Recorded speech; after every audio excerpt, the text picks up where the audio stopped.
Human Action, A Treatise on Economics, by Ludwig von Mises. Chapter 33, Syndicalism and Corporativism. 1. The Syndicalist Idea. The term syndicalism is used to signify two entirely different things. Syndicalism, as used by the partisans of Georges Sorel, means special revolutionary tactics to be resorted to for the realization of socialism. Labor unions, it implies, should not waste their strength in the task of improving the conditions of wage earners within the frame of capitalism. They should adopt action directe, unflinching violence to destroy all the institutions of capitalism. They should never cease to fight, in the genuine sense of the term, for their ultimate goal, socialism. The proletarians must not let themselves be fooled by the catchwords of the bourgeoisie, such as liberty, democracy, representative government. They must seek their salvation in the class struggle, in bloody revolutionary upheavals, and in the pitiless annihilation of the bourgeois. This doctrine played and still plays an enormous role in modern politics. It has provided essential ideas to Russian Bolshevism, Italian fascism, and German Nazism. But it is a purely political issue, and may be disregarded in a catallactic analysis. The second meaning of the term syndicalism refers to a program of society's economic organization. While socialism aims at the substitution of government ownership of the means of production for private ownership, syndicalism wants to give the ownership of the plants to the workers employed in them. Such slogans as "the railroads to the railroad men" or "the mines to the miners" best indicate the ultimate goals of syndicalism.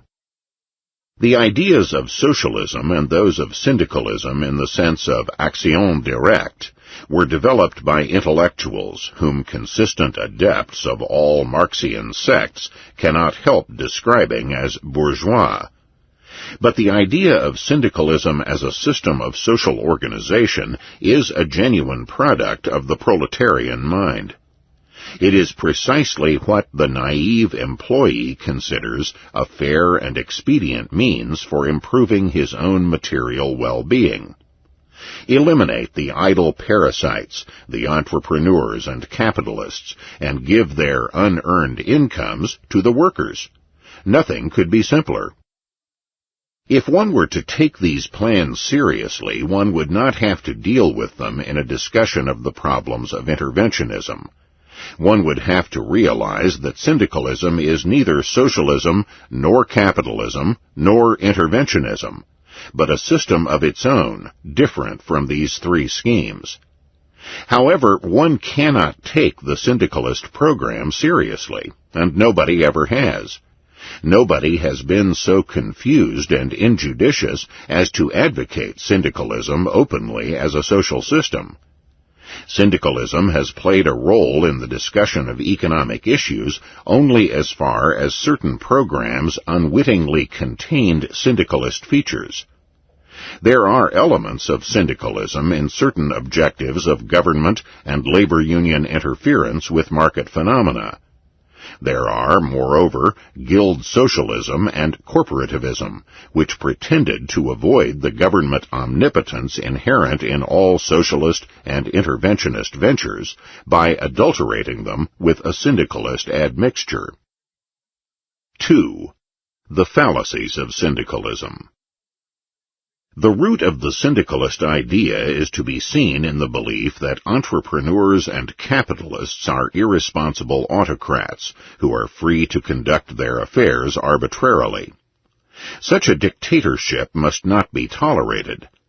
The liberal movement, which has substituted representative government for the despotism of hereditary kings and aristocrats, must crown its achievements by substituting industrial democracy for the tyranny of hereditary capitalists and entrepreneurs. The economic revolution must bring to a climax the liberation of the people which the political revolution has inaugurated. The fundamental error of this argument is obvious. The entrepreneurs and capitalists are not irresponsible autocrats. They are unconditionally subject to the sovereignty of the consumers. The market is a consumer's democracy. The syndicalists want to transform it into a producer's democracy. This idea is fallacious, for the sole end and purpose of production is consumption. What the syndicalist considers the most serious defect of the capitalist system and disparages as the brutality and callousness of autocratic profit-seekers is precisely the outcome of the supremacy of the consumers. Under the competitive conditions of the unhampered market economy, the entrepreneurs are forced to improve technological methods of production without regard to the vested interests of the workers. The employer is forced never to pay workers more than corresponds to the consumer's appraisal of their achievements. The employer acts as the mandatory of the consumers. These consumers are not prepared to pay more. The naivete of the syndicalists manifests itself in the fact that they would never concede to those producing the articles which they themselves are using the same privileges which they claim for themselves. The syndicalist principle requires that the shares of every corporation should be taken away from absentee ownership and be equally distributed among the employees. Payment of interest and principal of debts is to be discontinued. Management will then be placed in the hands of a board elected by the workers, who are now also the shareholders. This mode of confiscation and redistribution will not bring about equality within the nation or the world.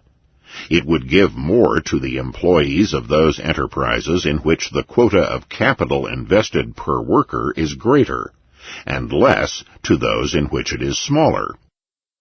It is a characteristic fact that the syndicalists, in dealing with these issues, always refer to management and never mention entrepreneurial activities. As the average subordinate employee sees things, all that is to be done in the conduct of business is to accomplish those ancillary tasks which are entrusted to the managerial hierarchy within the frame of the entrepreneurial plans.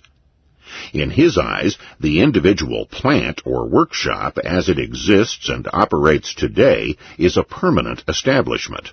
It will never change. It will always turn out the same products.